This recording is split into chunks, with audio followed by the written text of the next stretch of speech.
Let's move over to a middleweight rematch now, where we got Gregory Rodrigues coming in at minus 200, going up against Bruno Ferreira, who comes in at plus 170.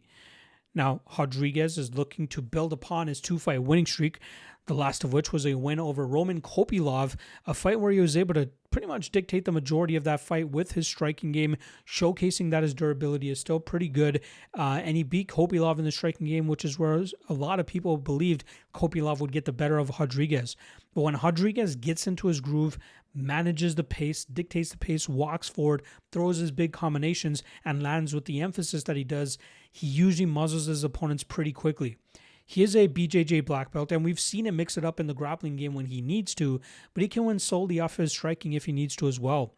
His last loss came at the hands of Jared Cannonier last year, which was his, I believe it was his first UFC main event, and he had a hot start, but the veteran skills of Cannonier start to come through as he started to pressure Rodrigues and eventually finish Rodrigues in the fourth round of that matchup. But Rodrigues came storming back in his next matchup as he knocked out Jack Hermansson brutally in the first round of that matchup, and I think that's kind of brought his confidence back. Rodrigues is one of those guys that's had issues in terms of the longevity of his consistency. He'll go on and win 2, 3, 4 fights in a row, but then run into somebody like Jared Cannonier, even the loss that he suffered against Bruno Ferreira, who he rematches this weekend. It kind of stunts his growth a little bit. This guy could easily be in title contention had it not been for some of those hiccups that he has in his career.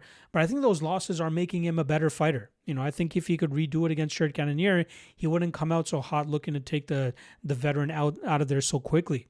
But he is still a solid fight IQ, good overall skills, has the grappling to stay safe if he needs to. But this is one of those fights where he's going to try to exercise his demons against Bruno Ferreira.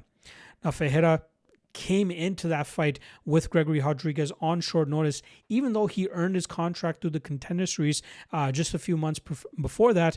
But he felt good enough to go in there against Rodrigues to try to snatch his momentum. And he did so. It was a competitive battle, but eventually Ferreira landed a counter left down the pipe that put Rodrigues clean out. And now since then, Ferreira has had some decent success. He did get knocked out by Nursultan Ruziboev in his following matchup, but he's been able to put together some solid wins. He's now on a 3-fight winning streak, 4-1 over his last 5 fights. He obviously has that submission loss to Abus Magomedov sprinkled in there as well. That was his first time ever going to the third round out of however many fights he had at the time.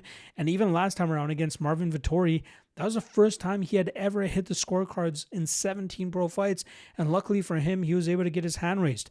We know about Vettori's legendary durability, and he was able to eat all the big shots from Ferreira.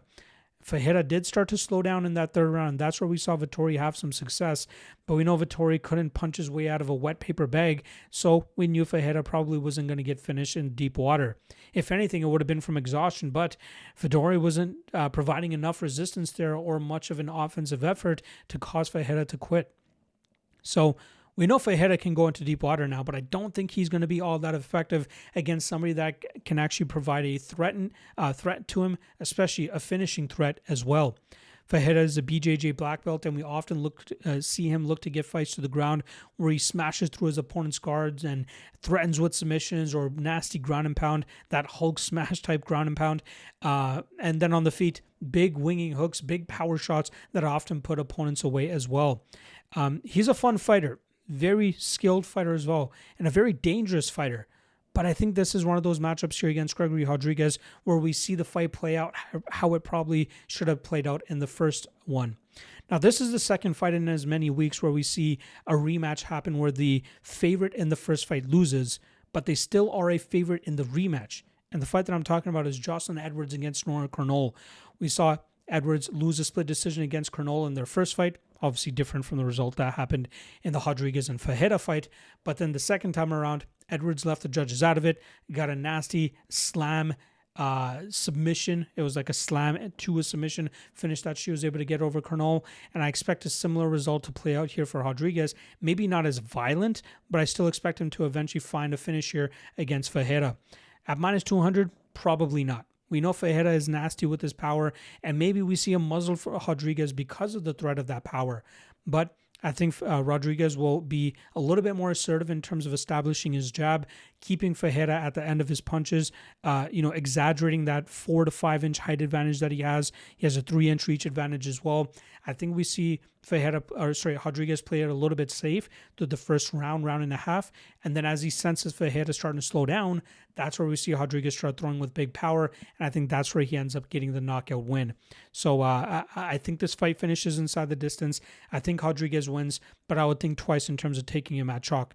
Maybe wait throughout fight week. Maybe we get a better line on Rodrigues once people start to see that, hey, Ferreira already knocked this guy out. Maybe people are going to want to back that plus money on Ferreira. So if we can get Rodrigues down to that minus 150-ish line, I feel a little bit more comfortable there. But as of right now at minus 200, I'm fine to just pass. But the prediction will still be Gregory Rodrigues by knockout.